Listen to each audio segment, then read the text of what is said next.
नीलेश अपनी नौकरी से बहुत दुखी था।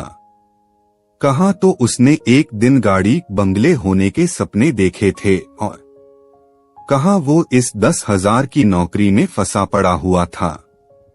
वो अपने बॉस से नफरत करता था, अपने कोलीग्स से नफरत करता था, यहाँ तक कि घर पर मौजूद अपनी सुंदर बीबी से भी नफरत करता था। कुल मिलाकर वो भगवान से भी नफरत करता था, क्योंकि उसने उसको अमीर जिंदगी का सपना पूरा नहीं किया था। बस से उतरकर जैसे ही वो घर की तरफ बढ़ा, उसने देखा कि एक अति भयंकर दिखने वाला बाबा बैठा हुआ है। उसकी जटाएं बढ़ी हुई थीं। उसके पूरे शरीर पर राख लगी हुई थी और चिन्ह के कश लगा रहा था। नीलेश कुछ सोचकर उसकी तरफ बढ़ा और उसके चरण स्पर्श किए। टिफिन से निकालकर लंच भी उसे दे दिया, जो उसने खुद नहीं खाया था। लेकिन बाबा उसे देखता रहा। जब नीलेश जाने लगा तो बाबा ने कहा, सब मुझसे दूर भागते हैं, लेकिन मैं तुम्हारे व्यवहार से खुश हूं। बताओ क्या परेशानी है? मैं जिंदगी से परेशान हो चुका हूं। क्या आप मेरा मार्गदर्शन कर सकते हैं? नीलेश बाबा के पास जाकर बोला। तेरी किस्मत बदल सकता हूं, उस बाबा ने कहा। सच में बाबा? कैसे? नीलेश ने बाबा के पैर पकड़ लिए। एक तरीका है, लेकिन पता नहीं तुम उसके लिए तैयार होंगे या नहीं। बाबा, मैं सब कुछ करने के लिए तैयार हूं। मैं अपनी जिंदगी से तंग आ चुका हूं। तो आज रात 12 बजे शमशान आ जाना, सब पता चल जाएगा। कहकर बाबा कहीं चला गया। जब रात के 12 बजे तो नीलेश उठा और शमशान की तरफ चल पड़ा। शमशान पहुंचकर उसने देखा कि बाबा वहां धूना रमाकर बैठा है। मैं आ गया बाबा, नीलेश उसके पास जाकर बोला। अगर तू जिंदगी बदलना चाहता है तो 41 दिन वाली कर्ण पिशाचिनी की साधना कर। उसके बाद उस अघोरी बाबा ने विस्तार से उसे साधना का तरीका बताया, लेकिन ये भी कहा कि यदि इसका उपयोग किसी का बुरा करने के लिए किया तो भीषण परिणाम हो सकते हैं। नीलेश साधना के लिए तैयार हो गया।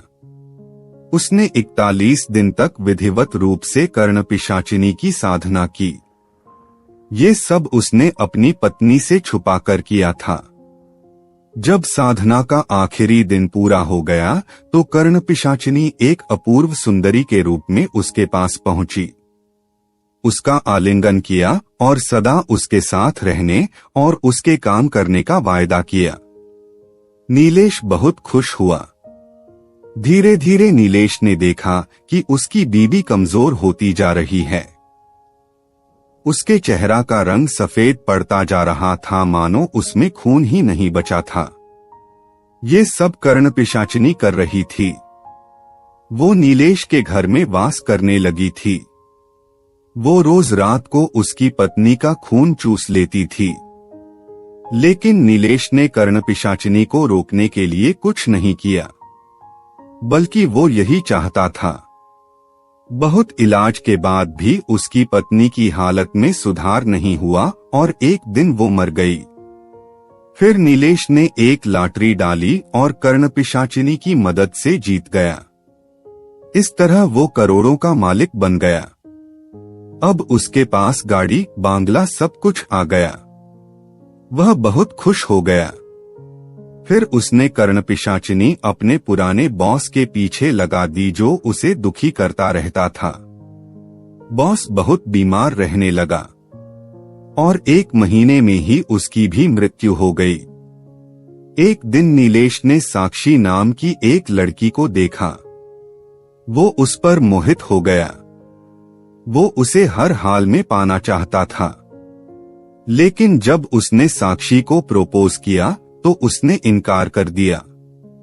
तरह तरह से लुभाने और डराने से भी जब वो नहीं मानी तो उसने कर्ण पिशाचिनी को उसके पीछे लगा दिया। धीरे धीरे साक्षी बीमार रहने लगी।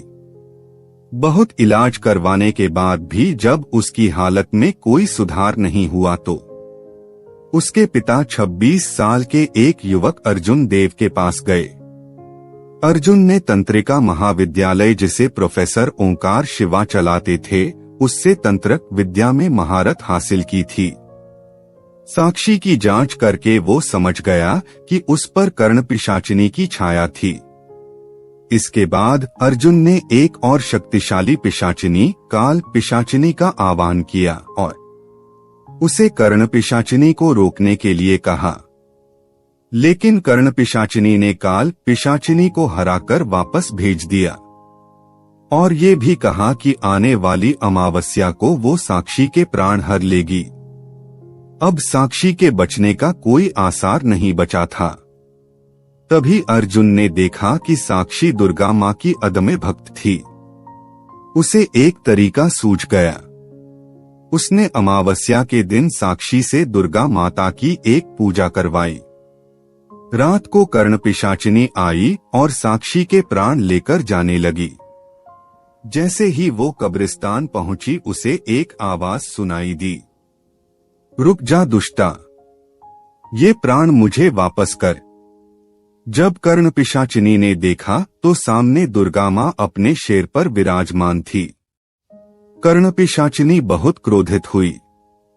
स्वयं महाकाल ने मुझे वरदान दिया है कि कोई भी सात्विक देवी मुझे हरा नहीं पाएगी। फिर तुम मेरे काम में दखल देने क्यों आई हो? यहाँ से चली जाओ, वो बोली। हाँ, मुझे ज्ञात है, इसलिए मैं तामसिक रूप में ही तुझसे निपटूंगी। यह कहकर दुर्गा माँ महाकाली के रौद्र रूप में आ गई। ये देखकर कर्ण पिशाचिनी घबरा गई। हे कर्ण पिशाचिनी, जितनी भी पिशाचिनियां पाई जाती हैं, वो मेरी ही छाया से बनी हैं। उन्हें जो वरदान मिलता है, एक तरह से वो मुझे ही मिलता है, इसलिए तू मुझे हरा नहीं सकती। यह सुनते ही कर्ण पिशाचिनी भी अपने भयंकर रूप में आ गई। उसने काली माँ के ऊपर अनेक तरह के शस्त्रों और विद्याओं से आक्रमण किया, लेकिन काली माँ ने सबको बेअसर कर दिया और भयंकर अट्टहास लगाती रही। फिर काली माँ ने कर्ण पिशाचिनी को दंडित किया। वो पीड़ा से क्रंदन करने लगी और दया की भीख मांगने लगी। काली माँ ने कहा कि वो उसे मारेंगी नहीं, क्योंकि वो उनकी छाया से बनी है, लेकिन वो उसकी नीलेश से संबंधित सिद्धता खत्म कर देंगी, जिससे नीलेश की सिद्धि खत्म हो जाएगी। ये कहकर उन्होंने उस पर वज्र प्रहार करके उसकी सिद्धता को नष्ट कर दिया। कर्ण पिशाचिनी काली माँ को प्रणाम करके अपने स्थान को वापस चली गई। काली माँ ने साक्षी के प्राण वापस उसकी बेजान देह में डाल दिए। वो पूर्ण रूप से स्वस्थ हो गई। सबने अर्जुन को धन्यवाद दिया, लेकिन उसने दुर्गा माँ का धन्यवाद करने को कहा। इसके बाद कर्ण पिशाचिनी ने नीलेश को भयंकर रूप से दंडित किया। उसकी सारी धन दौलत चोरों ने लूट ली। उसका घर भूकंप से गिर गया। उसे कुष्ठ रोग हो गया और वो भिखारी बनकर दरबदर घूमने लगा। कर्ण पिशाचिनी की साधना बहुत ही खतरनाक होती है। इस साधना को करने की गलती ना करे।